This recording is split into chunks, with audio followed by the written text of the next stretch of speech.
I think a lot of the world has been exploring consciousness in the last. I think so. Yeah, there's more and more interest in consciousness, and and more it's tied to water.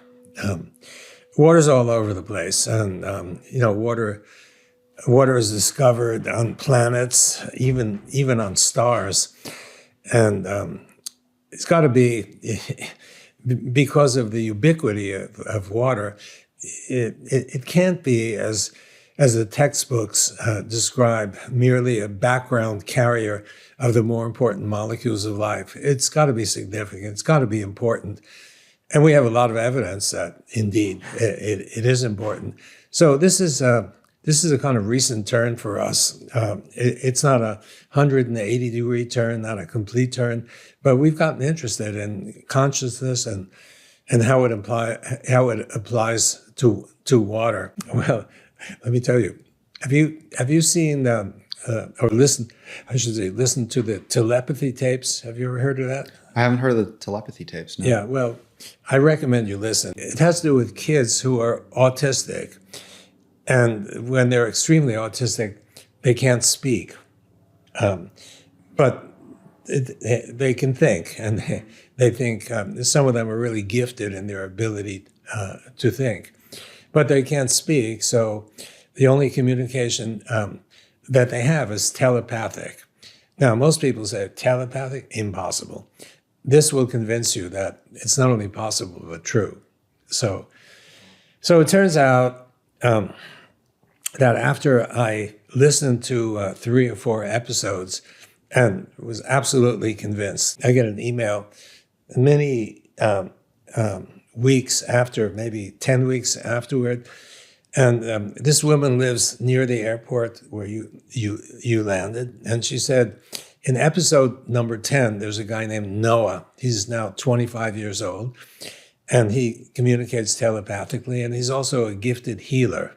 So his energies can heal. And she said to me, she's his main communicator. She can talk, but she's also telepathic. So she can interpret what he's saying telepathically.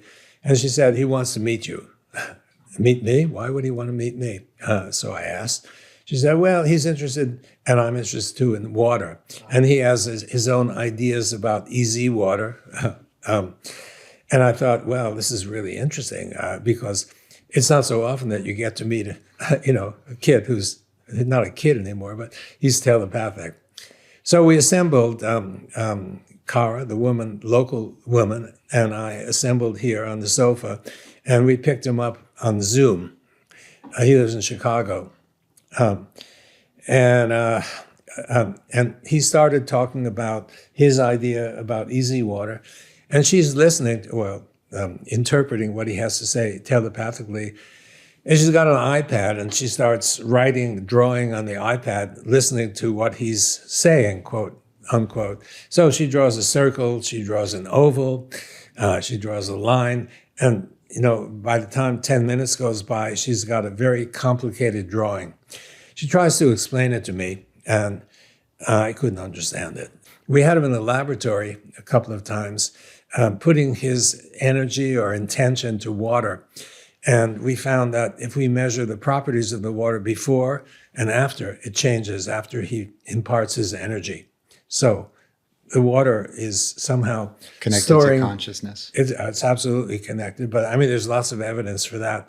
But I just wanted to tell you that. I want to mention first Masaru Emoto, because he was a spiritualist, but he had evidence as well. And then at the other end of the spectrum was a Nobel laureate, Luc Montagnier, who happened to be a friend of Jacques Benveniste and took over when he passed.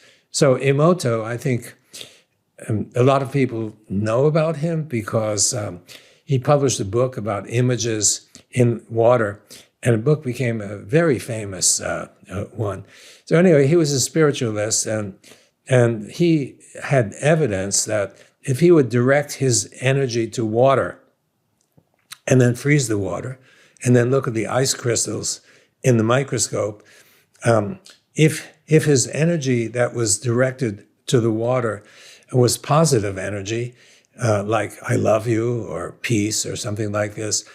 When he looked at the crystals of the frozen water, the crystals were beautiful by any standard. If he said, I hate you, or if he played music, that was Classical not music or something. no, classical music was beautiful. Mozart, beautiful. I saw some crystals of Mozart and Bach, but heavy metal was really, really Destructive. ugly. Yeah. So anyway, he became ultra famous, mainly to spiritualists. Scientists didn't really take his work too seriously because he never did the kind of analysis that scientists would anticipate. However, Dean Radin, a distinguished scientist who in fact studies phenomena like this, he determined that the results were actually statistically significant. So I want to share what this podcast is all about. You see, I'm on this journey to design the healthiest home in the world. That's why I sit down with brilliant minds across biology, medicine, design, and more, all with one goal in mind: a home tuned to human biology. This is where I brainstorm, where we explore what it really means to create a home that heals. If that sounds like something you care about, hit subscribe, and let's see where this goes.